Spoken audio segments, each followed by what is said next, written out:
C181 Krisis Toko Perhiasan. Xiao Ze hampir muntah darah ketika mendengar bahwa Chen menolak untuk mengobati putranya. Dia baru saja menghabiskan uang sebesar 1,8 juta. Dia tidak pernah menyangka Chen akan menolak permintaannya. Hal itu membuat Xiao Ze sangat marah dan frustrasi. Dasar bajingan! Apa kau memperlakukan aku seperti orang bodoh? Teriak Xiao Ze dengan marah. Kau memang idiot sejak awal. Kau sendiri tahu bahwa aku pasti tidak akan merawat putramu meskipun kau sampai berpikir macam-macam, kata Chen dengan nada merendahkan. Dasar bajingan! Wajah Xiao Ze memucat. Dia segera menoleh ke Luo dan berkata dengan lantang, Nyonya Luo. Saya ingin menuntut bajingan ini. Dia memukuli dan melukai putra saya. Diam! Kamu pikir kamu sedang berada di mana sekarang? Luo kembali menyela dan berkata dengan serius, aku sudah bilang tadi bahwa aku sudah menutup kasus ini. Kau bilang kau tidak akan pernah membahas kasus ini lagi. Sekarang, kau melanggar janji.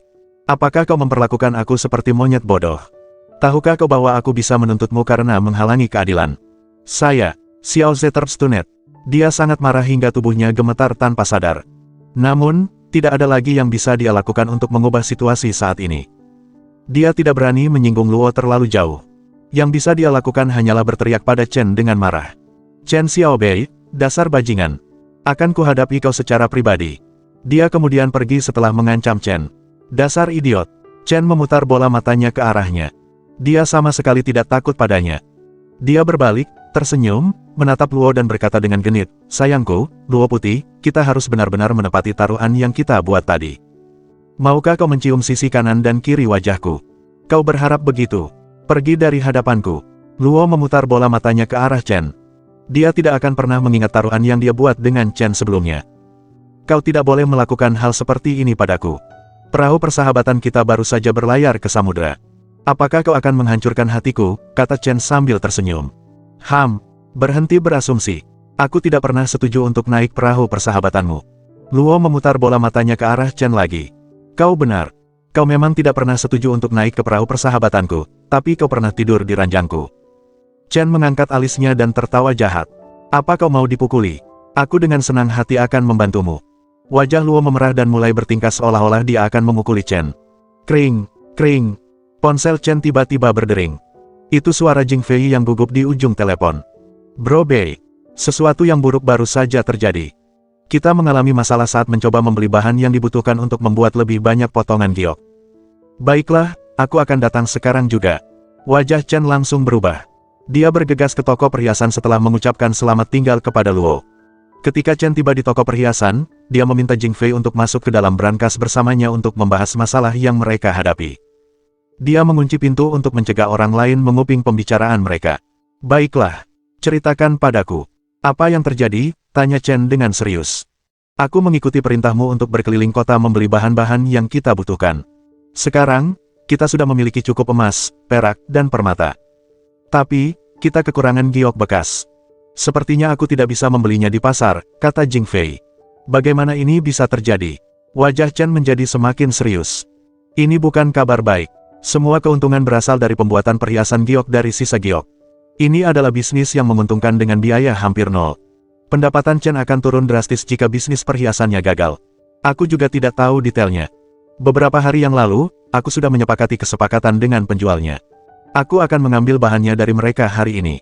Tapi, tiba-tiba mereka berubah pikiran dan mengatakan bahwa mereka tidak bisa menjual sisa giok itu kepada kami. Jing Fei mengerutkan kening. Dia tampak benar-benar frustrasi. Pasti ada yang mempermainkan kita. Chen menganalisis dan berkata, pecahan giok itu sebenarnya dianggap sebagai sampah yang tidak berguna. Mereka seharusnya senang karena kita bersedia membelinya dari mereka. Pasti ada seseorang yang mengendalikan mereka dari balik layar. Karena itu, mereka berubah pikiran bersama-sama. Orang itu bahkan mungkin mengancam mereka. Benar sekali. Bro Bei, analisismu sangat masuk akal. Jing Fei mengangguk dan berkata, 2 hari yang lalu, saat saya berbicara dengan mereka, mereka memohon agar saya membeli giok rongsokan mereka. Hari ini, saya bisa merasakan ketakutan dalam suara mereka saat berbicara dengan mereka. Beberapa dari mereka bahkan mencoba menghindari saya. Pergilah dan selidiki masalah ini sekarang juga. Chen mengambil keputusan dengan cukup cepat. Dia berkata, pasti ada seseorang yang sangat berkuasa di balik para pedagang giok itu. Masalahnya ada pada orang yang berkuasa itu. Masalah ini akan terselesaikan dengan sendirinya ketika kita berdamai dengannya. Orang berpengaruh. Sekarang aku ingat, memang ada orang seperti itu. Jing Fei mengingat kembali kejadian itu dengan cepat, mengeluarkan kartu nama, dan memberikannya kepada Chen. Bro Bei, lihat kartu nama ini. Aku menerima kartu nama ini dari salah satu pedagang giok beberapa hari yang lalu. Zheng Daqian. Tatapan Chen menjadi fokus, dia adalah presiden asosiasi batu giok kota anggur hijau. Aku dengar para pedagang giok menyebutkan bahwa Zheng Daqian ini memutus sumber batu giok. Setiap pedagang giok harus melalui dia untuk memasok batu giok mereka. Dan, dia tidak akan menjual batu giok kepadamu jika kamu menyinggung perasaannya, kata Jing Fei. Benar, dialah yang pasti sedang mempermainkan kita. Chen langsung menyimpulkan hal itu dengan tegas. Apa yang harus kita lakukan selanjutnya? Haruskah kita membunuh bajingan ini? Aura pembunuh terpancar dari Jing Fei. Chen menggelengkan kepala dan berkata, kita harus mencari cara untuk menyelesaikan masalah ini. Kekerasan bukanlah selalu solusi untuk segalanya. Kita harus mencari tahu mengapa dan bagaimana ini bisa terjadi pada kita. Selalu ada seseorang yang lebih kuat darinya. Membunuhnya tidak akan menyelesaikan masalah. Bro Bei, kau sungguh bijaksana. Aku terlalu agresif. Jing Fei terkejut. Dia sepenuhnya setuju dengan kekhawatiran Chen. Ada alamat yang tercetak di kartu nama. Kita harus mengunjunginya. Kita mungkin akan menerima sesuatu di luar dugaan kita. Chen membalik kartu nama itu, lalu dia menyeringai. Menerima sesuatu? Apa maksudnya? Jing Fei bingung. Dia tidak mengerti apa yang dibicarakan Chen. Chen mengangkat alisnya dan berkata, kami tidak pernah menyinggung Zheng Daqian ini. Mengapa dia ingin berurusan dengan kami? Jing Fei mengerutkan kening dan tiba-tiba mendapat pencerahan, apakah maksudmu seseorang memberi perintah kepada Zheng Daqian untuk mengacaukan kita? Hehe, kita akan pergi ke sana dan mencari tahu. Chen tersenyum dan berjalan keluar dari toko perhiasan. Asosiasi batu giok kota Greenfin terletak di sisi selatan kota. Bangunannya tampak seperti pabrik besar. Mereka melihat ratusan ribu pecahan giok tergeletak di lantai ketika memasuki gedung. Dapat disimpulkan bahwa Zheng Daqian memiliki kendali penuh atas pasar batu giok di kota Greenfin. Kalian siapa? Seorang penjaga menghentikan mereka dan bertanya dengan arogan. Kami di sini untuk bertemu dengan bos Anda untuk membicarakan bisnis perhiasan, kata Chen sambil tersenyum. Kau pikir kau siapa sih? Kau tidak bisa begitu saja menemui bos seperti itu. Pergi sana, teriak penjaga itu dengan nada merendahkan. Chen mengerutkan kening dan menatap penjaga itu dengan dingin. Permisi, saya tidak mendengar Anda dengan jelas. Bisakah Anda mengulanginya? C-182 orang di balik rencana jahat. Aku menyuruh kalian pergi. Satpam itu berteriak. Pom! Sebuah kaki mendarat di perutnya sebelum dia sempat menyelesaikan kata-katanya. Kekuatan dan hentakan yang luar biasa dari tendangan itu membuatnya berguling cukup jauh. Wajah dan tubuhnya dipenuhi kotoran dan debu. Kau pikir kau siapa? Beraninya kau bicara seperti itu pada Bro Bei. Jing Fei menatap satpam itu dengan marah. Dialah yang menendangnya tadi. Tolong. Seseorang, tolong saya. Seseorang akan memukuli saya sampai mati. Petugas keamanan itu menekan perutnya, berguling di lantai, dan meminta bantuan untuk memukuli Chen dan Jing Fei secara bersamaan. Diam. Berhenti mempermalukan kami dengan berteriak. Seorang pria parubaya dengan perut buncit berjalan ke arah mereka. Segala sesuatu tentang pria ini begitu bulat. Dia selalu tersenyum saat berbicara. Itu membuatnya tampak seperti Buddha Maitreya. Dia tak lain adalah Presiden Asosiasi Batu Giok Kota Anggur Hijau. Zheng Daqian. Bos, mereka baru saja memukuli saya, kata petugas keamanan itu dengan suara yang menunjukkan penderitaan akibat ketidakadilan. Zheng memutar bola matanya ke arah petugas keamanan itu dan berkata, bagaimana mungkin kau tidak mengenal Chen Xiaobei yang terkenal itu? Kau memang pantas dipukuli. Satpam itu menatap Chen dengan ngeri dan terdiam. Dia tidak berani berkata apa-apa lagi. Karena itu, dia segera meninggalkan tempat kejadian.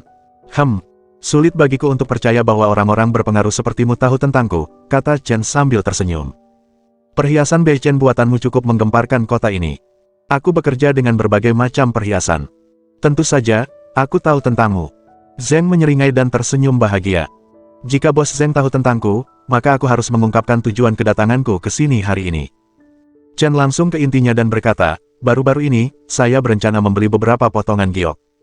Dan, semua pedagang berjanji akan mengirimkan barang tersebut kepada saya hari ini. Namun, mereka semua tiba-tiba berubah pikiran.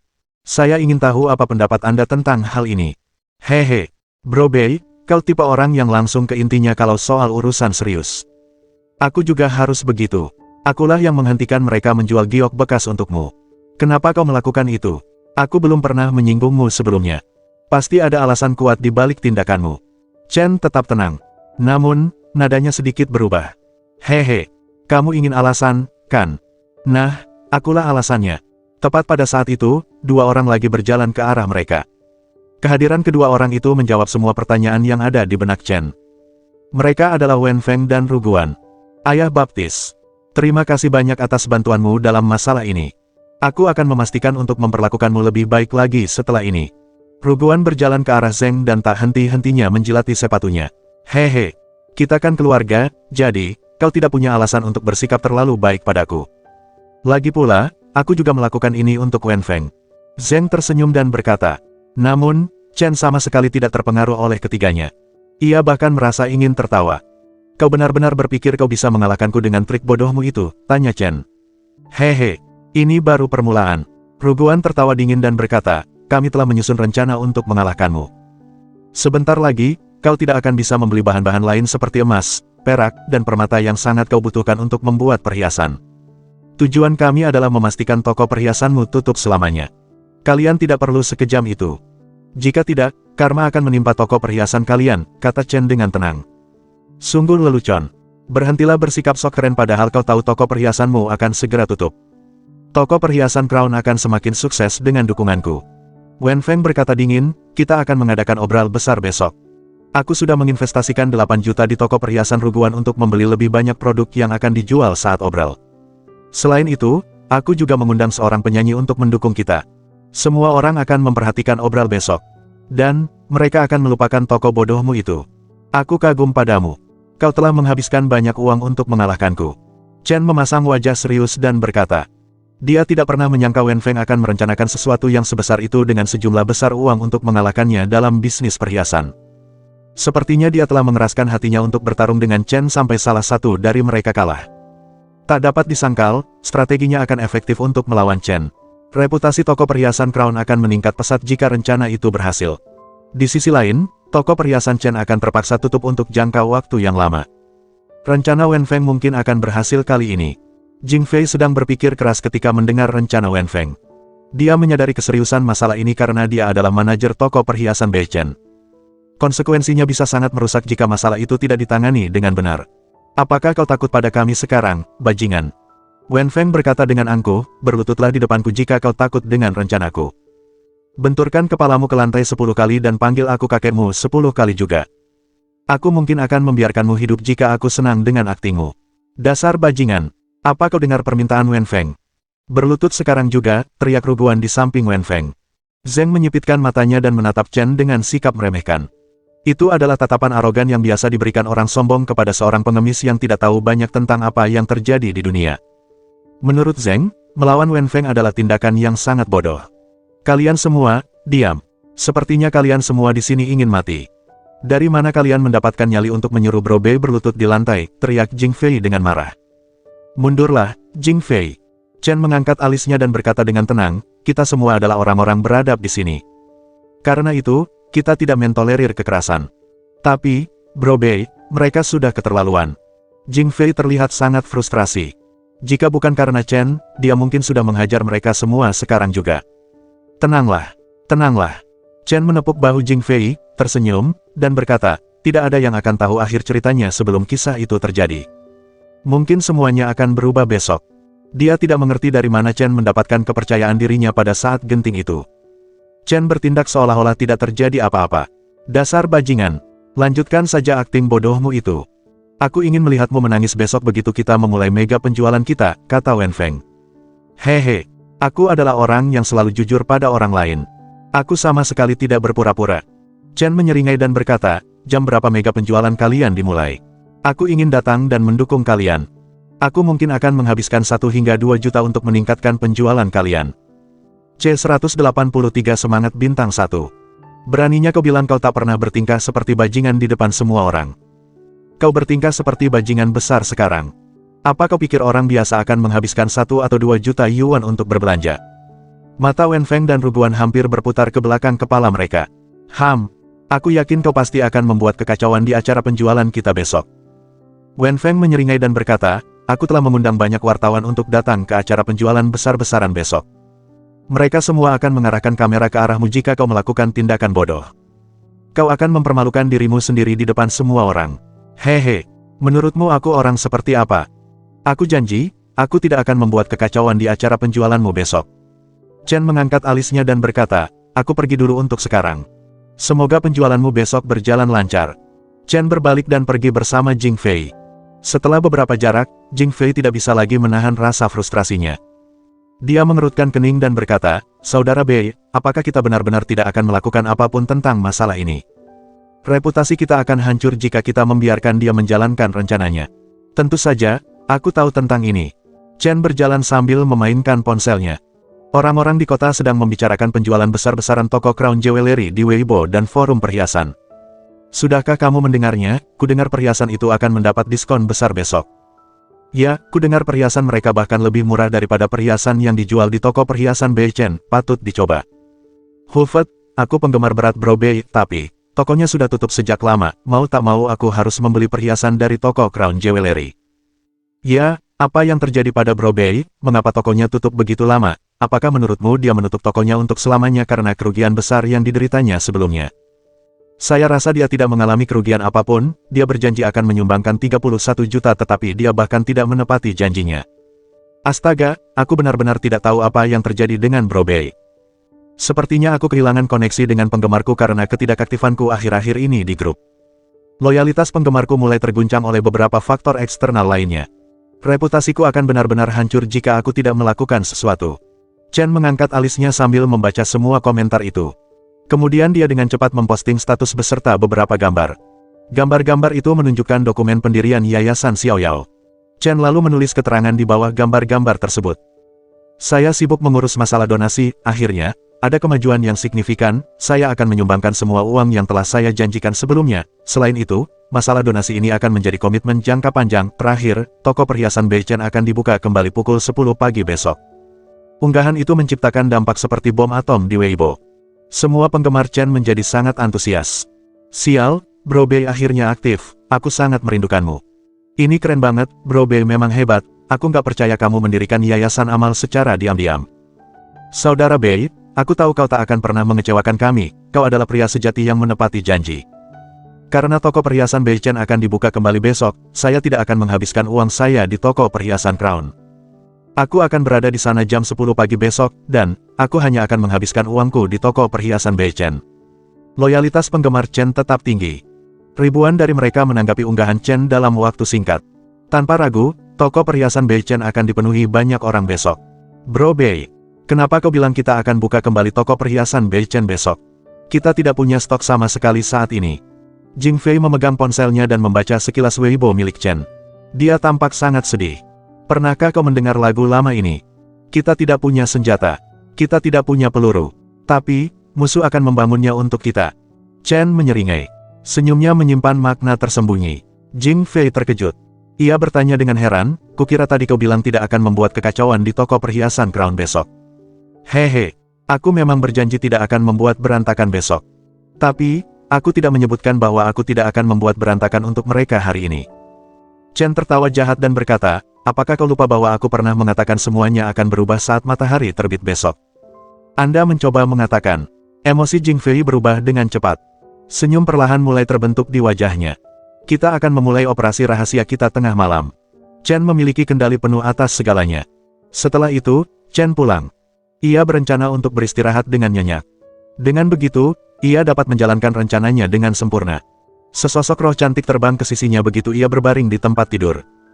Roh itu memiliki wajah oval yang manis, alis melengkung seperti sabit, dan sepasang mata coklat besar. Dia mengenakan kostum pelayan. Payudaranya hampir keluar dari gaunnya. Panjang gaunnya sangat pendek sehingga bagian belakangnya setengah terlihat.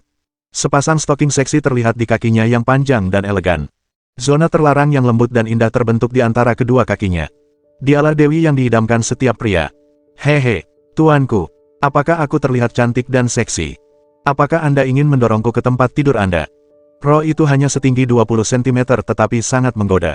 Sayangnya, dia tidak bisa disentuh karena dia dalam wujud roh. Dia adalah roh Wen Yuan. Astaga, gadis. Cara kamu berdandan sangat tidak pantas. Chen menelan ludah, dan dia tidak bisa mengalihkan pandangannya dari wanita itu. Sayang sekali wanita itu dalam wujud roh, jika tidak, Chen pasti akan mendorongnya ke tempat tidur dan melakukan segala macam hal mesum dengannya. Guru, berhentilah berbohong pada diri sendiri. Tubuhmu mengatakan yang sebenarnya. Lihatlah roket kecilmu. Ia meresponsku. Wen Yuan menatap roket kecil Chen dengan tatapan menggoda. Batuk, batuk. Chen tersipu dan dengan cepat mengalihkan topik pembicaraan, sepertinya kau mengalami peningkatan kekuatan yang sangat besar. Aku tidak percaya kau bisa berganti pakaian menjadi kostum pelayan dalam waktu sesingkat itu. Hehe, tentu saja. Wen Yuan tertawa riang dan berkata, pil roh jahat yang kau berikan padaku tadi sangat efektif. Aku bisa meningkatkan kekuatan tempurku sebanyak 500 setiap hari. Sekarang aku adalah roh bintang 1 dengan kekuatan tempur 2000. Semangat bintang 1. Chen tercengang. Dia ingat Xiao Bai pernah mengatakan kepadanya bahwa Sirius dan dirinya sendiri juga bisa berevolusi menjadi binatang roh bintang 1. Setelah beberapa perhitungan, Chen menyimpulkan bahwa saat ini mereka seharusnya sudah berevolusi menjadi binatang roh bintang 1. Wen Yuan mengangguk dan menjelaskan, makhluk seperti kita berwujud roh. Kekuatan tempur kita berbeda dari manusia. Kultivasi kita dihitung berdasarkan bintang. Roh bintang 9 adalah roh terkuat di antara semua roh. Kemampuan apa yang kau miliki saat ini? Kurasa bukan hanya kau bisa berubah menjadi kostum pelayan dengan kekuatan tempur 2000. Tanya Chen dengan penasaran. Aku juga menguasai teknik pembuatan wajah. Yang perlu kulakukan hanyalah menggunakan sedikit kekuatan spiritual untuk melakukan teknik itu, kata Wen Yuan dengan bangga. Wajah Chen langsung dipenuhi kegembiraan, keahlian pembuatan kulitmu seharusnya bisa menciptakan wajah manusia, kan? Persis seperti yang ada di buku berjudul Kisah Aneh. Ya, aku bisa melakukannya. Ini nyata. Wen Yuan tersenyum dan bertanya, Guru, apakah Anda ingin mencobanya? Kebetulan sekali, saya butuh masker sekarang. Chen menyeringai dan memasang seringai yang sangat jahat. C-184 segera kosongkan tempat ini.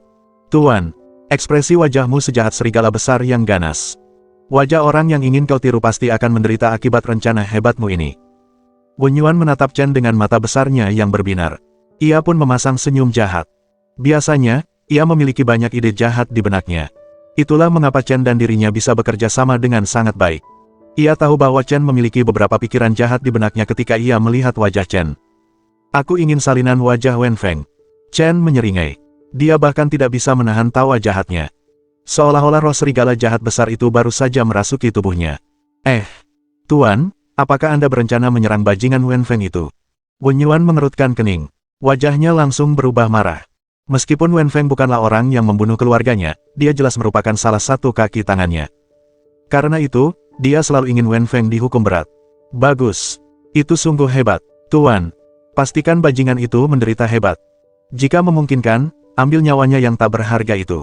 Wen Yuan berkata dengan marah dan tegas, baiklah, aku harus kembali bekerja. Biarkan aku membantumu membuat topeng Wen Feng sekarang juga. Setelah itu, Wen Yuan kembali ke sangkar roh dan mulai mengerjakan pembuatan topeng. Dia mungkin terlihat ceria hampir sepanjang waktu. Tapi, dia bisa sangat serius ketika bekerja. Chen memanfaatkan kesempatan itu untuk memeriksa Xiao Bai dan Sirius sementara Wen Yuan mengerjakan topeng. Seperti yang diharapkan, keduanya sekarang adalah binatang roh bintang 1. Mereka memiliki kekuatan tempur yang luar biasa, yaitu 2000. Dengan kata lain, mereka sangat kuat. Keselamatan orang tua Chen terjamin ketika mereka ditugaskan untuk menjaga rumah Chen. Menurut Xiao Bai, mereka akan berevolusi menjadi binatang roh bintang 2 setelah 10 hari mengonsumsi makanan hewan surgawi.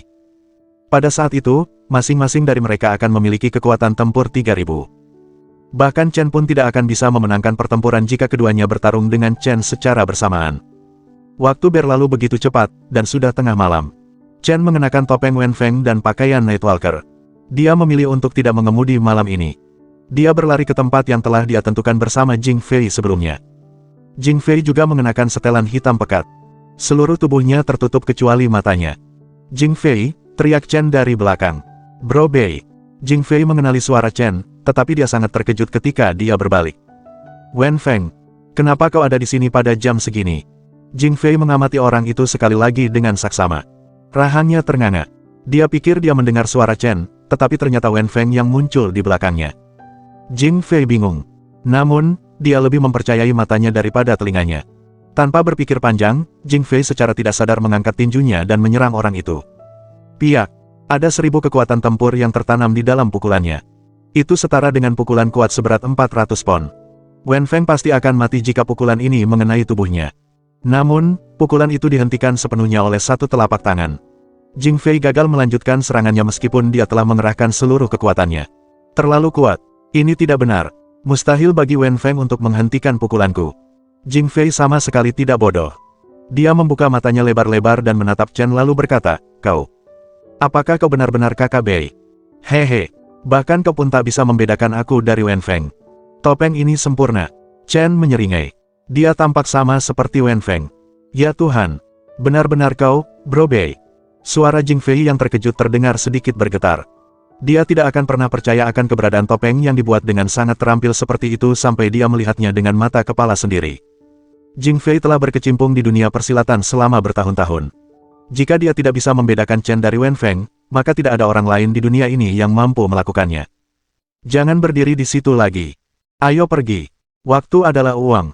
Tak lama kemudian, mereka telah sampai di tujuan mereka, toko perhiasan Crown. Tiba-tiba, Jing Fei menghentikan Chen melangkah maju. Dia menunjuk ke sisi atas pintu. Ada 2 CCTV definisi tinggi yang dipasang di pintu masuk. Chen akan memasuki area perekaman CCTV jika dia melangkah maju lagi. "Wah, kamu benar-benar profesional." Chen tersenyum dan berkata dengan nada mengejek, "Sayangnya, aku tidak membutuhkan profesionalismemu malam ini." Setelah itu, Chen mulai bergerak maju. Dia bahkan tidak berusaha menutupi dirinya dari kamera. Dia bahkan membuat beberapa ekspresi mengejek ke arah kamera. Sekarang aku mengerti." Jing Fei tiba-tiba mendapat pencerahan. Sekarang, identitas Bro Bei adalah Wen Feng. CCTV akan merekam penampilan Wen Feng, bukan Bro Bei. Dengan kata lain, Wen Feng lah yang akan melakukan kejahatan ini. Sial, rencana yang sangat brilian. Hancurkan itu, perintah Chen dengan tenang setelah ia meninggalkan bukti berupa rekaman CCTV. Pom. Jing Fei menghancurkan 2 CCTV dalam sekejap. Selanjutnya, mereka perlu membuka pintu. Keterampilan membuka kunci seorang pencuri sejati akan diuji dalam situasi seperti ini. Karena Jing Fei dikenal sebagai raja pencuri di Jinagu, itu berarti dia bisa membuka sebagian besar kunci yang dijual di pasaran. Dia kemudian mulai mengeluarkan 2 jarum tipis dan mulai mengutak-atik kunci tersebut. Mungkin terlihat berantakan, tetapi keterampilan membuka kunci yang sesungguhnya sangat dibutuhkan di sini untuk membuka pintu. Kekuatan yang dikeluarkan saat membuka kunci sangat penting. Membuka kunci dengan paksa itu sangat menarik. Chen sangat memperhatikan cara membuka kunci secara efektif. Dia memperhatikan banyak detail kecil dengan hati cendekiawannya. Dalam waktu singkat, dia berhasil menguasai keterampilan membuka kunci. Ada pepatah, Anda dapat mempelajari segalanya jika Anda memperhatikan hal-hal yang ingin Anda pelajari. Dia mungkin dapat menggunakan keterampilan ini dalam waktu singkat. Sungai kecil. Pintu gulung yang berat itu akhirnya berhasil dibuka. Namun, masih ada 1 kunci lagi yang harus dibuka di balik pintu gulung tersebut. Chen mengambil 2 jarum tipis dan mulai mencoba membuka kunci itu dengan teknik membuka kunci yang baru saja ia kuasai sebelumnya. Krak, pintu kedua terbuka dalam waktu 10 detik. Jing Fei tercengang dengan kecepatan membuka pintu itu. Dia berkata, "Kak Bei, sejak kapan kau belajar cara membuka kunci dengan cara membobol kunci? Kau sangat terampil. Kecepatanmu membuka pintu bahkan lebih cepat dariku. Aku baru saja mempelajarinya darimu." Chen mengangkat bahu dan berkata, "Mengapa kau begitu terkejut dengan hal sesederhana ini?" Sederhana. Bola mata Jing Fei hampir jatuh ke lantai. "Ini adalah gembok atom buatan Jepang. Saya menjalani pelatihan selama 3 tahun untuk berhasil membukanya. Karena kamu bodoh." Chen menyeringai dan melemparkan ponselnya ke Jing Fei. Kemudian dia memerintahkan, "Hentikan omong kosong ini, ayo kita ambil semua yang bisa kita ambil dari tokonya. Kali ini, jangan sampai ada perabotan yang tertinggal. C-185 musuh akan membangunnya untuk kita." Pom. Jing Fei melemparkan beberapa batu untuk menghancurkan semua CCTV. Kemudian dia mulai menjalankan rencana yang telah diberitahu Chen sebelumnya. Dia menyimpan semua yang bisa dilihatnya di dalam peti harta karun. Barang-barang seperti permata, emas, perak, perhiasan, dan batu giok tidak bisa lepas dari nasib berganti pemilik. Chen bahkan memerintahkan Jing Fei untuk menyimpan meja, kursi, dan konter ke dalam peti harta karunnya juga. Dalam beberapa menit, toko perhiasan mahkota benar-benar kosong. "Bro Bei, ayo kita lihat persediaan mereka," kata Jing Fei dengan gembira. Barang-barang yang mereka simpan di peti harta karun itu hanyalah makanan pembuka. Hidangan utama ada di inventaris. Sungai kecil. Chen membuka pintu gudang yang tebal dan berat. Barang-barang yang mereka lihat di dalam gudang membuat mata mereka bersinar terang seperti berlian. Ada banyak sekali perhiasan yang tersimpan di dalam gudang. Seseorang bisa dibutakan oleh cahaya yang dipantulkan dari perhiasan tersebut. Ruguan memiliki total kekayaan 300 juta yuan. 90%-nya berada di dalam gudang ini. Investasi Wen Feng senilai 8 juta yuan juga ada di gudang ini. Jika dijumlahkan, jumlahnya setara dengan jumlah perhiasan yang dimiliki Chen selama mega penjualan perhiasannya. Sebenarnya, Ruguan dan Wenfeng berencana menggunakan perhiasan ini sebagai peluru untuk mengalahkan Chen. Haha, Bro Bei, semua yang kau katakan benar. Kita tidak punya senjata, dan kita juga tidak punya peluru. Tapi, musuh sudah menyiapkan itu untuk kita. Jing Fei berkata dengan gembira, besok, toko perhiasan Bei Chen kita bisa buka seperti biasa. Tapi toko perhiasan Crown akan jadi bahan olok-olok kota ini. Hahaha, ayo kita bersihkan tempat ini. Chen mengayunkan tangannya dan memasang senyum mengejek. Setelah itu, Chen dan Jing Fei kembali ke toko perhiasan Bei Chen. Mereka memasuki ruang penyimpanan dan mulai menggunakan api transmogrifikasi dan tungku pandai besi surgawi untuk memodifikasi perhiasan yang baru saja mereka curi dari toko perhiasan mahkota. Mereka berdua menghabiskan sepanjang malam untuk mengerjakan modifikasi tersebut. Mereka meminum ramuan 100 herbal untuk memulihkan diri.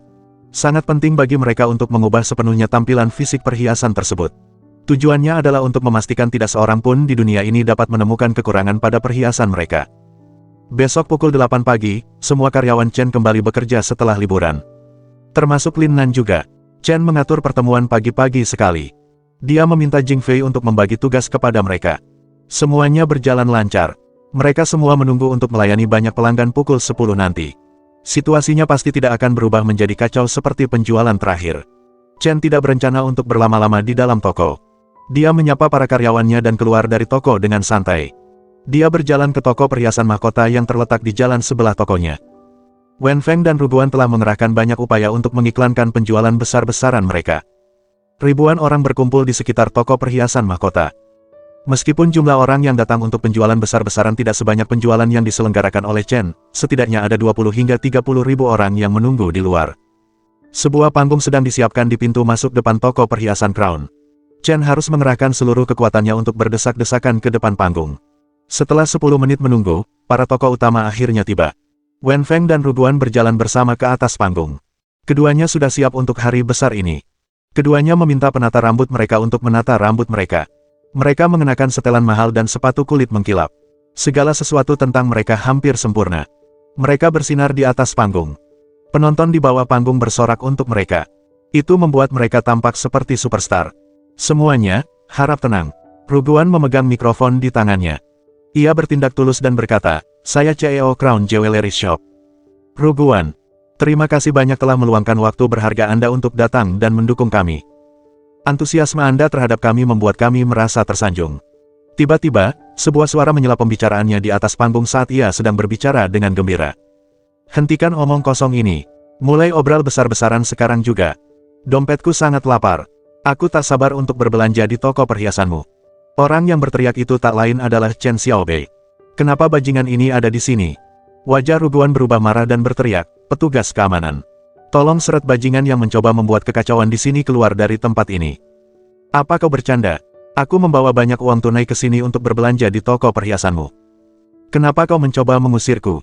Chen terus berteriak, apakah seperti ini cara Crown Jewelry memperlakukan pelanggan berharga mereka? Pelayanan yang sangat buruk. Ini intimidasi. Semuanya, mari kita boikot mereka. Mari kita pergi. Ruguan panik. Dia tidak bisa membiarkan Chen membuat kekacauan di hari besar ini. Petugas keamanan, kemarilah sekarang. Seret dia keluar, teriak Ruguan. Bos Ru, tenanglah. Wenfeng mengambil alih mikrofon dari Ruguan dan berkata, hari ini adalah hari besar toko perhiasan Ruguan. Wajar jika Bro Bei merasa iri kepada kami. Dia bisa melakukan apapun yang dia mau. Dan, kami tidak akan terpengaruh olehnya. Wenfeng menekankan dua kata. Bro Bei dan iri hati. Jelas, Wenfeng mencoba membunuh dua burung dengan satu batu. Dia ingin mempermalukan Chen di depan umum dan menghancurkan citra baiknya di hati semua orang. Bro Bei. Jadi, pemuda itu adalah Bro Bei. Sial. Ternyata dia benar-benar orangnya. Kukira dia orang baik. Kenapa di kehidupan nyata dia terlihat seperti bajingan? Dia tidak bisa membiarkan orang lain lebih sukses darinya di bisnis perhiasan. Ini sungguh tindakan yang jahat. Aku tidak pernah menyangka Bro Bei adalah orang seperti ini.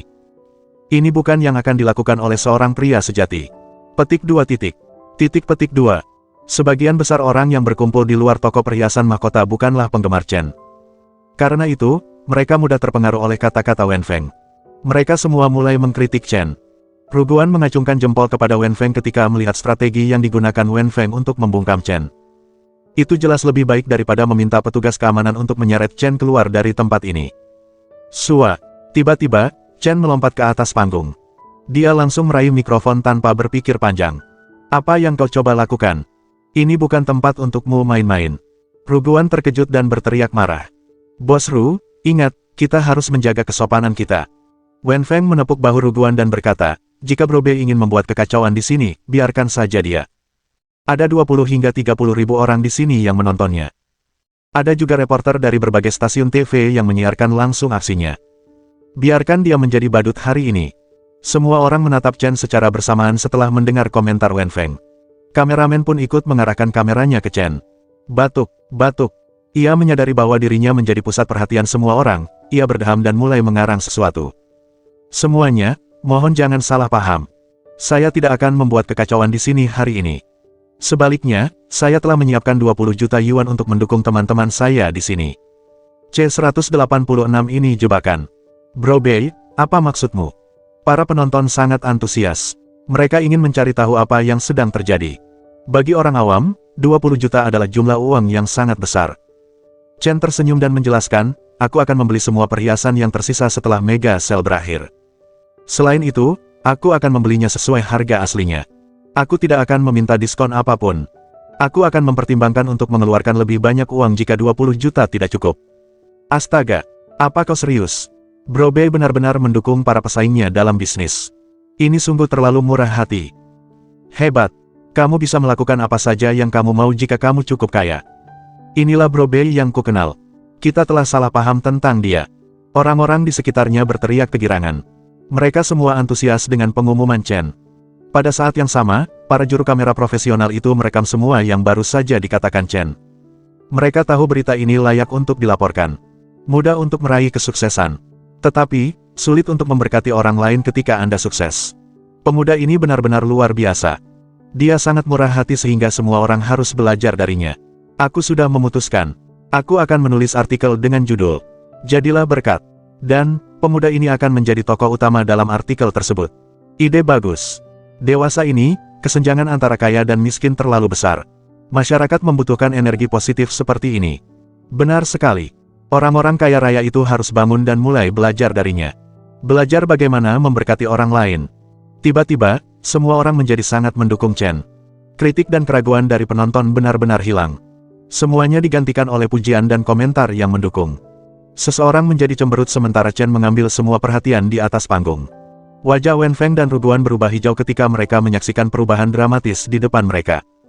Awalnya, mereka ingin mempermalukan Chen, tetapi Chen menghilangkan rasa malu itu hanya dengan 2 kalimat sederhana. Kemudian, ia menerima banyak pujian. Para penonton hampir lupa bahwa tokoh utama pada masa itu adalah Wen Feng dan Ruguan. Semuanya, harap tenang, tenang. Wen Feng berteriak beberapa saat, dan akhirnya berhasil menarik perhatian semua orang. Semuanya, tolong jangan dengarkan omong kosongnya. Wen Feng melanjutkan, kita akan memberikan diskon besar-besaran untuk perhiasan.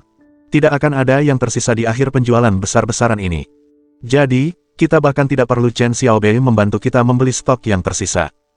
Semua orang menjadi tidak sabar ketika mendengar komentar Wen Feng. Berhenti bicara omong kosong.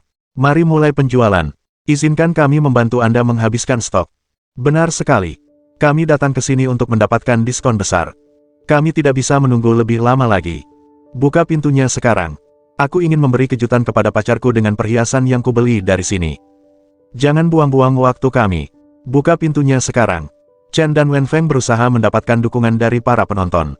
Sebenarnya, para penonton tidak terlalu peduli dengan argumen mereka. Yang mereka pedulikan hanyalah uang yang bisa mereka hemat dari mega sale ini. Para penonton tampak seperti sekumpulan serigala lapar yang tak sabar untuk melahap semua produk di dalam toko. Wen Feng dan Ruguan akhirnya tersenyum ketika melihat para penonton begitu mendukung dan antusias. Meskipun rencana mereka yang matang bahkan tidak merugikan Chen, para penonton tetap sangat bersemangat untuk melakukan pembelian. Dengan kata lain, mereka akan mendapatkan keuntungan besar hari ini. Chen tetap akan kalah meskipun penjualan mereka berhasil. Jangan khawatir semuanya.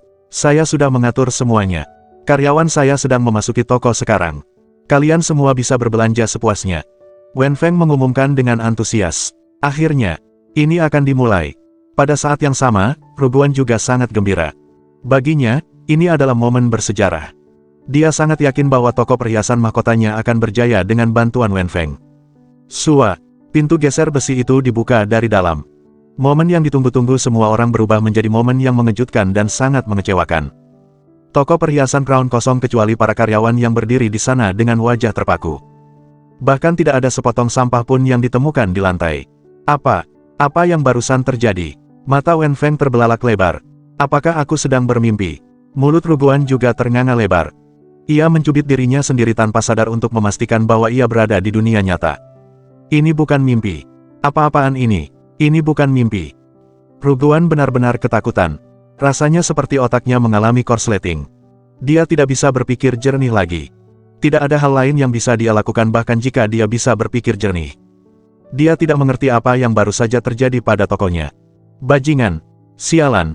Pada saat yang sama, para pelanggan yang sedang menunggu untuk berbelanja sangat marah. Mana perhiasannya? Mana diskonnya? Mana obral besarnya? Apakah Anda memperlakukan kami yang berjumlah 30.000 orang ini seperti monyet? Kami di sini bukan untuk dipermainkan oleh Anda. Bajingan. Ini curang. Kau curang banget. Apa kau menganggap kami bodoh? Saya ingin menelepon Departemen Pengaduan Pelanggan. Toko perhiasan Crown itu payah. Aku tidak akan pernah datang ke toko sialan seperti ini lagi. Aku akan memberitahu semua orang bahwa hanya orang bodoh yang akan berbelanja di toko perhiasan Crown. Semuanya hancur. Toko perhiasan mahkota saya hancur. Ya Tuhan, mengapa ini terjadi pada saya? Ruguan benar-benar terpukul. Kakinya lemas dan jatuh ke tanah. Pasti ada seseorang yang mempermainkan kita. Wen Feng menjadi marah dan menatap Chen dengan geram, bicaralah. Kaulah yang mempermainkan kami, kan? Hehe, kalianlah yang menipu pelanggan kalian. Apa hubungannya aku dengan ini? Chen mengangkat bahu dan berkata dengan santai, tolong jangan langsung menyalahkan orang lain tanpa bukti yang kuat. Kau terlihat seperti anjing gila. Ini menunjukkan bahwa kau hanyalah orang bodoh. Pasti kau pelakunya. Aku berani bertaruh kepalaku bahwa kaulah yang merampok toko perhiasan Crown. Aku akan menelepon polisi. Wen Feng mengeluarkan ponselnya dan mulai menelepon polisi. Dia merangkum semuanya kepada polisi. Telepon saja polisi. Saya yakin polisi akan membawa pelaku kejahatan ini. Chen sangat tenang. Dia bahkan merasa ingin tertawa diam-diam. Semua ini direncanakan oleh Chen. Semuanya berada di bawah kendalinya. Orang lain hanyalah batu loncatan untuk rencana jahatnya. Ketika polisi datang, mereka segera melihat rekaman CCTV. Hal kedua yang mereka lakukan adalah berjalan ke Wen Feng. Klik. Tanpa menunggu dia selesai bicara, seorang petugas sudah memborgol tangannya. Kaulah yang gila. Seorang petugas parubaya memutar matanya dan berkata, saya sudah menjadi polisi hampir sepanjang hidup saya, dan ini pertama kalinya saya melihat kasus nyata pencuri yang berteriak-teriak.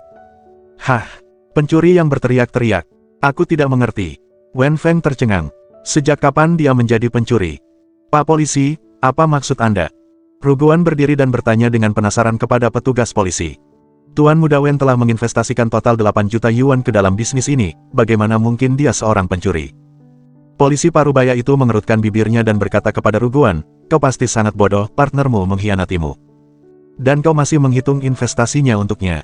Lihat sendiri. Sambil berbicara, polisi itu mengeluarkan tablet dan memutar rekaman video pengawasan.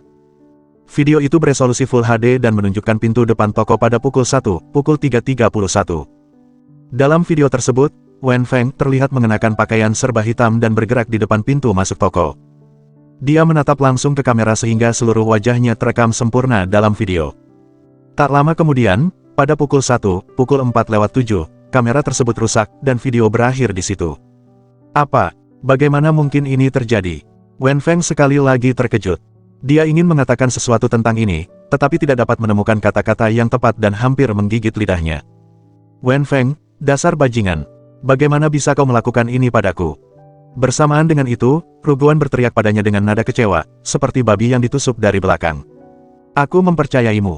Aku benar-benar mengira kau membantuku. Tapi kau malah berkhianat dan menusukku dari belakang seperti ini. Bajingan, aku akan membunuhmu. Bam!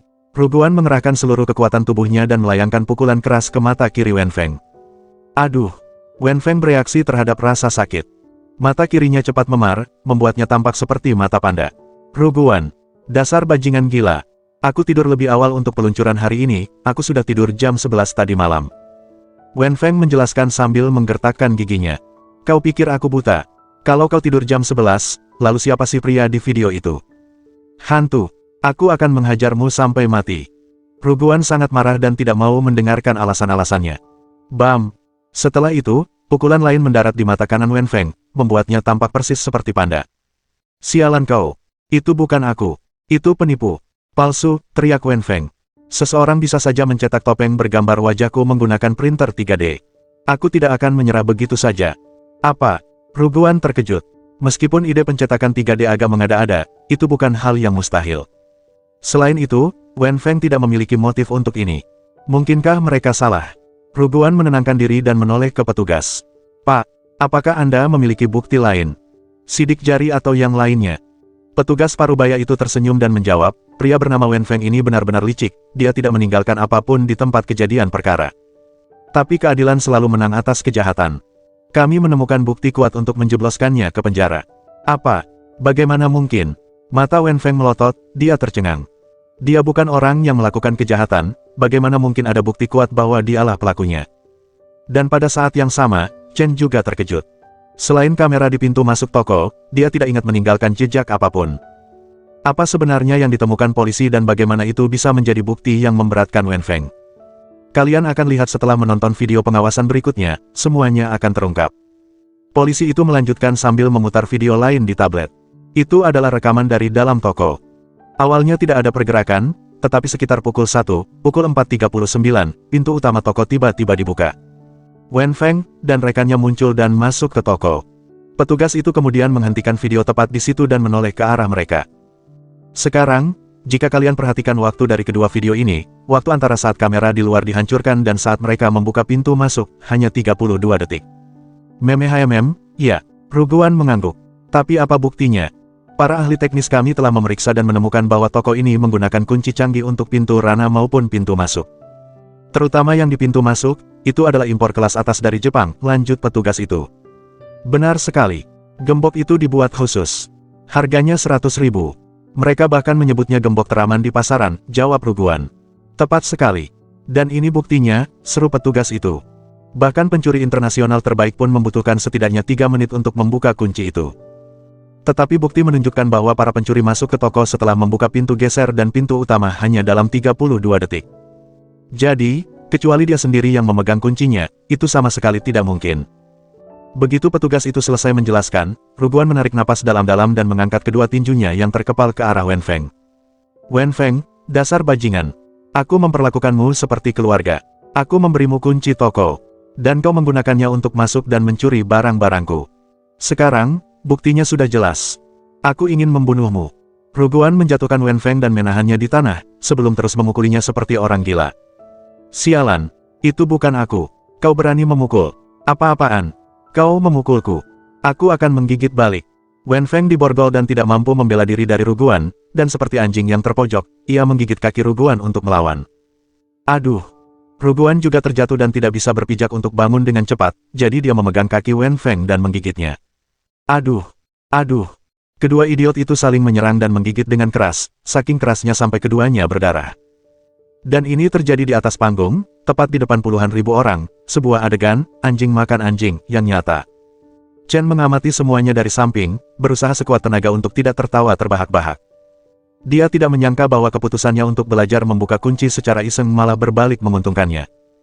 Dan kenyataannya, dalam 32 detik yang mereka butuhkan untuk membuka kunci, Jing Fei menghabiskan hampir 20 detik untuk membuka daun jendela. Tidak ada yang menyangka bahwa kunci super khusus yang membutuhkan waktu 3 menit bagi pencuri internasional untuk membukanya, dengan mudah dibuka oleh Chen hanya dalam 10 detik. Wen Feng pasti tidak akan bisa lolos dari masalah ini. Dering. C188 situasi yang menakutkan. Setelah menutup telepon, Chen bergegas menuju rumah besar Lan di Danau Selatan. Adapun Wen Feng dan Ruguan, Chen sama sekali tidak peduli dengan kedua idiot ini. Jika bukan karena mereka bersekongkol melawan perhiasan Bei Chen miliknya, dia bahkan tidak akan repot-repot melakukan apapun kepada mereka. Semua yang terjadi adalah karena mereka mencari masalah di tempat yang salah, dan mereka tidak pantas mendapatkan belas kasihannya. Danau Selatan, tepat di luar gerbang rumah Lan, Paman Qin sudah menunggu Chen di sana. Chen tiba dengan mobilnya dan segera turun lalu berlari menghampirinya. Paman Qin, apa yang terjadi?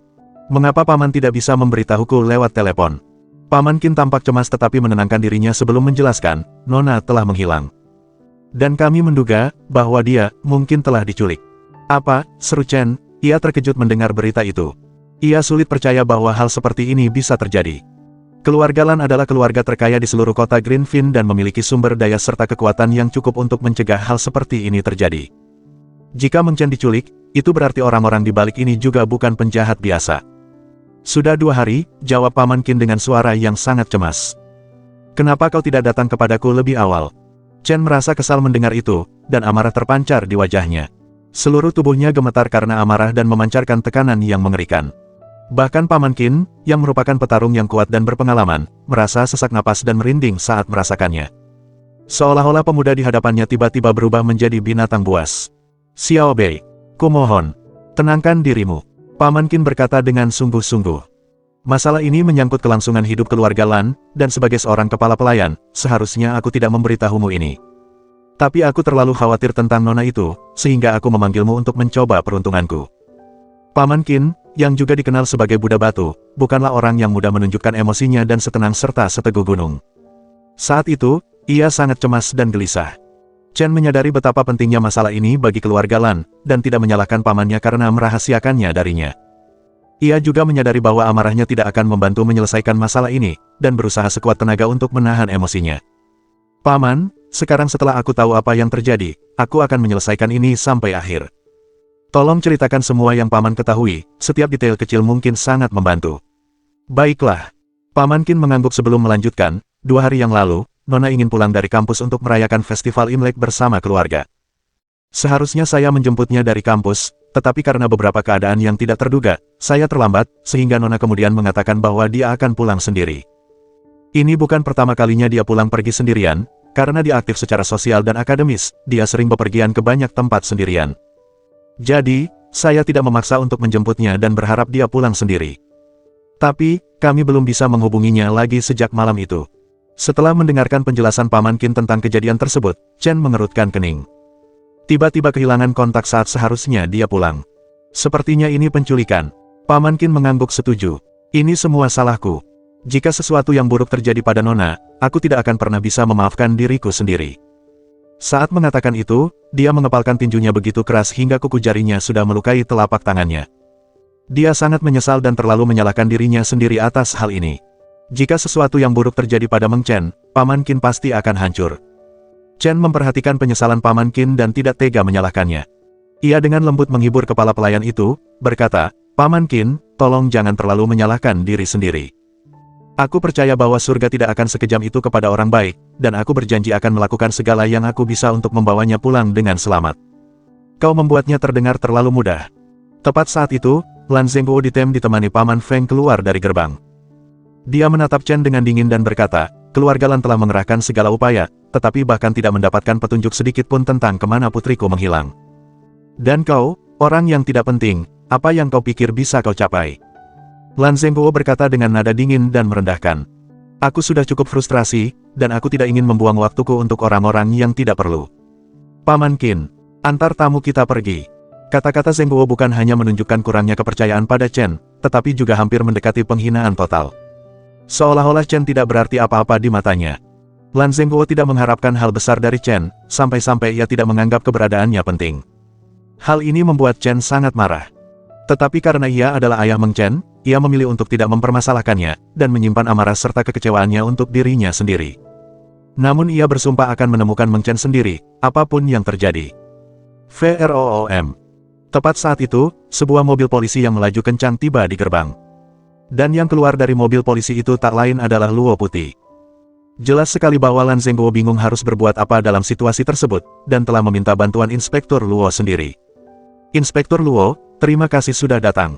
Silakan, mari kita bicara di dalam. Sikap Lan Zhenguo terhadap Luo tidak hanya menyenangkan, tetapi ia bahkan sampai keluar untuk menyambutnya secara pribadi.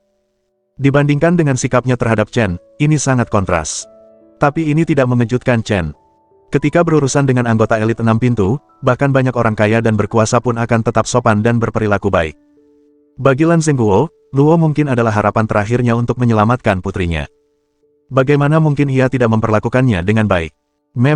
Luo mengangguk. Jelas bahwa Ratu Iblis Es sendiri bukanlah wanita yang paling antusias bahkan terhadap pria terkaya di kota anggur hijau, tidak seperti banyak wanita lain yang pasti sudah menjilatnya saat ini. Ia membawa dirinya dengan kebanggaan dan aura agung yang pantas untuk seorang ratu. Namun, sikap angkuhnya runtuh saat ia melihat seseorang yang dikenalnya di antara orang-orang yang berkumpul di sana saat ini.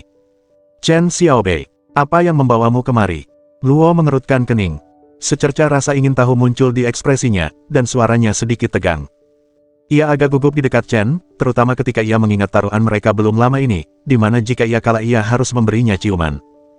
Kenangan itu masih membuat jantungnya berdebar kencang dan rasa malu yang kekanak-kanakan menyelimutinya. Ia benar-benar khawatir, jika pemuda itu membahas masalah ini, di mana ia akan bersembunyi. Namun kekhawatirannya sia-sia, Chen sedang tidak ingin menggodanya saat ini. Lan Mengchen adalah teman dekatku. Aku tidak akan tinggal diam saja. Luo merasa lebih tenang ketika mendengar itu dan menjawab, aku mengerti perasaanmu, tapi aku ragu kau bisa banyak membantu dalam kasus ini. Pulang saja dulu, untuk sekarang aku pasti akan mengantar temanmu pulang dengan selamat. Ia mengatakan itu dengan cara menjalankan tugasnya sebagai anggota kepolisian yang jujur dan adil. Terima kasih. Chen mengangguk, kesannya terhadap Luo jauh lebih baik setelah mendengar ucapannya itu. Kau harus melanjutkan penyelidikanmu, tapi ketahuilah bahwa aku tidak akan tinggal diam. Mari kita lakukan yang terbaik dengan cara kita masing-masing, dan semoga ini membawa hasil terbaik, kata Chen padanya dengan tekad yang membara di matanya. Suaranya tenang, tetapi kata-katanya mengandung otoritas yang tidak wajar untuk seseorang yang masih muda. Luo tahu dari kata-katanya bahwa dia tidak akan bisa mengubah pikirannya. Baiklah kalau begitu. Hati-hati saat melakukan ini sendirian ya. Dan hubungi aku jika kau butuh bantuanku. Luo mengangguk padanya dan menuju ke dalam mansion. Melihat itu, Lan Zhenguo, Paman Feng, dan Paman Qin semuanya terkejut, mereka bingung. Luo Putih adalah seorang perwira dari organisasi 6 pintu yang legendaris, mengapa dia memperlakukan Chen Xiaobei begitu berbeda? C-189 target terkunci. Chen sangat yakin dengan apa yang harus dia lakukan, dan hal pertama yang ada di pikirannya adalah kembali ke toko perhiasan dan mengunci dirinya di dalam brankas. Tokonya terletak di jantung kota, dan brankas itu adalah ruang pribadi sepenuhnya di mana dia tidak akan diganggu atau dilihat, dan di sanalah dia akan membuat rencananya. Apakah aku bisa menyelamatkan Mengchen atau tidak, akan bergantung pada barang-barang yang kudapat dari grup amplop merah. Mata Chen berbinar penuh tekad saat ia mengeluarkan ponselnya dan membuka peti harta karun. Ding! Jimat mata dewa, jimat yang dibuat oleh Qian Liyan, memungkinkan penggunanya untuk melihat dengan jelas segala sesuatu dalam radius 1000 mil dari posisinya. Setiap jimat hanya bertahan 1 menit, apakah Anda ingin mengambilnya? Ya, ambil. Dan hanya dengan satu sentuhan di layar ponselnya, seberkas cahaya melesat keluar dari ponsel dan mendarat di tangannya. Itu adalah 3 jimat kertas yang memiliki simbol-simbol rumit dan misterius yang digambar di seluruh permukaannya. Figur dan pola yang digambar dengan baik semuanya membentuk segel kecil namun kompleks di tengahnya yang berbentuk seperti mata. Meskipun hanya selembar kertas sederhana dengan gambar di atasnya, benda itu memancarkan aura mistis. Chen mengambil salah satu jimat itu, dan hanya dengan sebuah pikiran, jimat itu menyala. Api yang menyala berwarna merah dan kuning itu tidak panas saat disentuh, dan begitu mulai terbakar, Chen merasakan aliran energi misterius dari jimat itu ke tubuhnya. Pada saat jimat itu selesai terbakar, segel berbentuk mata di tengahnya tidak terbakar, melainkan bersinar dengan cahaya kuning dan merah, dan melayang di depan mata Chen. Apa-apaan ini? Chen tak kuasa menahan diri untuk berseru. Melalui mata yang bercahaya itu, penglihatannya menjadi seperti sedang melihat melalui teleskop berkekuatan tinggi. Ia kini dapat dengan mudah melihat sejauh 1000 mil, tepat ke kota tetangga. Peningkatan penglihatan yang tiba-tiba ini hampir membuatnya buang air besar di celana. Yang lebih mengejutkan, selain dapat melihat benda dari jauh, ia juga dapat melihat setiap detail dengan sangat jelas. Ia sedang melihat sebuah tempat bernama Toko Kelontong Turtle di kota White Cloud, yang merupakan kota tetangga Greenfin. Ada seorang pria parubaya yang menjaga toko, memegang koran di satu tangan, dan membersihkan kuku kakinya dengan tangan lainnya. Chen dapat membaca koran yang dipegangnya tanpa kesulitan, serta melihat dengan jelas kulit dan kotoran yang dibersihkannya dari kakinya. Astaga! Sialan! Ya Tuhan! Ini beneran! Persis seperti yang bisa dilakukan Qian Liyan sendiri. Ini keren banget. Tunggu, aku harus fokus. Benda ini cuma bertahan 1 menit. Chen dengan cepat memfokuskan pandangannya ke pinggiran kotanya. Wilayah Greenfin berbentuk lingkaran dengan radius sekitar 30 km. Kota itu memiliki pegunungan di utara, danau di selatan. Bagian timur dipisahkan oleh laut, dan bagian barat oleh jalan raya. Batas-batas kota sangat jelas ditentukan oleh keempat hal ini, dan seluruh wilayah kota yang tertutupi berada dalam jangkauan pandangannya. Jika Mengchen diculik, dia pasti masih berada di suatu tempat di kota ini. Aku harus menemukan lokasi tepatnya terlebih dahulu. Chen kemudian mulai memindai kota untuk mencarinya. Jika ini dilakukan oleh orang lain selain Chen, bahkan dengan jimat mata dewa, mencoba menemukan Meng Chen di antara seluruh penduduk Greenfin hampir mustahil. Tetapi bagi Chen, itu adalah cerita yang berbeda sama sekali. Berkat memiliki hati cendekiawan, dia memiliki otak super yang dapat memproses sejumlah besar informasi dengan kecepatan yang hampir mustahil. Hanya dengan sekali pandang, dia dapat mengidentifikasi dan mendaftarkan setiap wajah yang dilihatnya ke otaknya dengan cepat dan mengetahui apakah dia ada di sana atau tidak dalam sekejap. Dengan ingatannya yang superior, dia dapat memindai kota dengan cara yang sangat terorganisir dan mengidentifikasi apakah suatu area telah dipindai atau belum. Setelah 1 menit, mata yang bersinar itu padam dan menghilang. Tetapi bahkan saat itu, Chen telah memindai setengah dari orang-orang yang saat ini berada di kota Greenfin. Metode Chen dalam memindai kota untuk mencari seseorang berkali-kali lebih cepat dan jauh lebih akurat daripada sistem pengawasan canggih. Sepertinya dia tidak berpihak padaku hari ini, aku tidak bisa menemukannya setelah hanya menggunakan 1 jimat. Tapi, aku pasti akan menemukannya dengan jimat kedua. Chen sangat percaya diri. Dia segera menggunakan jimat lain dan melanjutkan pemindaian kota. Karena dia sudah berpengalaman sebelumnya, pencariannya kali ini jauh lebih cepat dan efisien. Ketemu. Hanya dalam setengah menit, Chen dengan gembira mengunci targetnya. Namun setelah melihat di mana Meng Chen berada dan siapa yang bersamanya, wajahnya berubah menjadi cemberut yang menakutkan. Kilatan jahat dan penuh amarah terlihat di matanya. Semangat! Suara tajam logam dari pedang yang dihunus tiba-tiba menggema di dalam ruangan dan esensi pedang kekacauan yang sudah lama tidak digunakan muncul melayang di depannya. Naga hitam yang bersemayam jauh di dalamnya tampak menggeliat, seolah-olah akan membebaskan diri dan berkeliaran di dunia sekali lagi, memancarkan tekanan yang kacau dan mendominasi. Kau sudah haus darah begitu lama. Hari ini, aku akan membiarkanmu makan sepuasmu. Tatapan Chen sedingin es, dia menarik pedang itu kembali ke telapak tangannya, dan keluar dari ruangan bawah tanah. Pelabuhan, Kota Timur.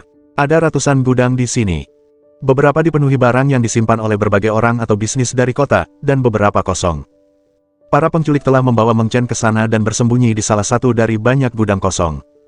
Ini adalah ide yang brilian karena gudang-gudang ini adalah milik pribadi dan jarang diawasi. Tidak heran keluarga Lan gagal menemukan Meng Chen bahkan setelah menggunakan setiap koneksi yang mereka miliki di kota itu. Gudang nomor 33. Entah mengapa, gudang ini sudah kosong selama beberapa bulan. Hingga 2 hari yang lalu, beberapa pria misterius diam-diam membobolnya dan mengunci pintu gudang. Mereka bersembunyi di sana, jauh dari orang lain, dan hanya keluar jika perlu untuk menghindari perhatian dan ditemukan. Di sudut gudang, terdapat sangkar baja dengan seorang gadis yang tampak lemah di dalamnya. Meng Chen tampak lemah dan lelah, tubuhnya gemetar tanpa henti karena takut. Air mata masih mengalir di pipinya yang lembut dan di wajahnya yang cantik, tetapi hanya keputusasaan yang terlihat di matanya. Dia terus menggigit bibirnya karena terlalu cemas, dan bahkan tidak berani bernapas terlalu keras. Di samping sangkar, ada semangkuk ramen lembek, sudah ada beberapa serangga mati yang mengambang di atasnya. Jelas bahwa ramen itu dibuat untuknya 2 hari yang lalu ketika dia baru saja diculik. Tetapi dia tidak nafsu makan atau keinginan untuk makan atau minum apapun yang diberikan oleh para penculiknya. 2 hari di dalam sangkar itu adalah pengalaman paling mengerikan dan menakutkan dalam hidupnya. Sekitar 10 meter dari kandang itu, ada sebuah meja yang dipenuhi dengan berbagai macam camilan, rokok, kartu remi. Dan dalam penculikan ini juga duduk di sana. Sudah 2 hari, Lan Zengguo pasti sangat cemas, kan, kata si Klang sambil tersenyum. Benarkah? Dia hanya punya 1 putri kesayangan. Akan lucu kalau dia tidak punya, jawab si Dafeng sambil mengisap rokok. Kalau begitu, bukankah sebaiknya kita menghubunginya sekarang? Pertama-tama, mari kita minta tebusan 1 miliar yuan, kata si Mingwei dengan penuh semangat. Benar sekali. Mari kita tebus Lan Zengguo dulu. Lalu pancing si bajingan Chen itu keluar. Aku ingin menebasnya sejuta kali dan menyiksanya sampai mati, kata si Dafeng dari kursi rodanya. Benar sekali. Kita menghabiskan begitu banyak uang untuk tentara bayaran pasukan iblis ini hanya untuk mengirim Chen Xiaobei ke neraka. Saat nama Chen disebut, mata si Dafeng dan si Mingwei menyala dengan kebencian yang membara. Jangan khawatir. Dengan kehadiran Tuan Farker di sini, kita pasti akan membalas dendam atas semua yang telah dia lakukan kepada kita. Bajingan kecil itu akan mati dengan cara yang mengerikan, kata si Klang dengan nada dingin. Aku hanya berharap kalian segera mendapatkan uang tebusannya, lalu aku bisa bersenang-senang dengan gadis itu, kata seorang pria parubaya berambut pirang dengan mata biru sambil menjilat bibirnya. Dia menatap Meng Chen dengan ekspresi mesum. Ledakan. Tepat saat itu, pintu gudang terlepas dari engselnya, dan sesosok siluet yang mengenakan pakaian serba hitam dari kepala hingga kaki melangkah masuk ke dalam gudang.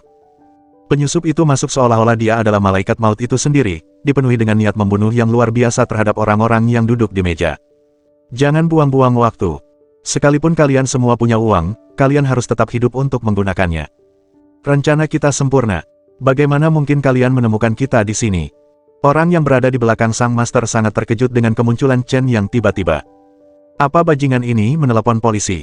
Pergi dan kirim seseorang untuk memeriksanya. Bahkan Farker yang berambut pirang dan bermata biru pun mulai gugup. Dia segera memerintahkan seseorang untuk memeriksa sekeliling gudang. Selain perencana utama, setidaknya ada 30 orang lainnya di gudang ini.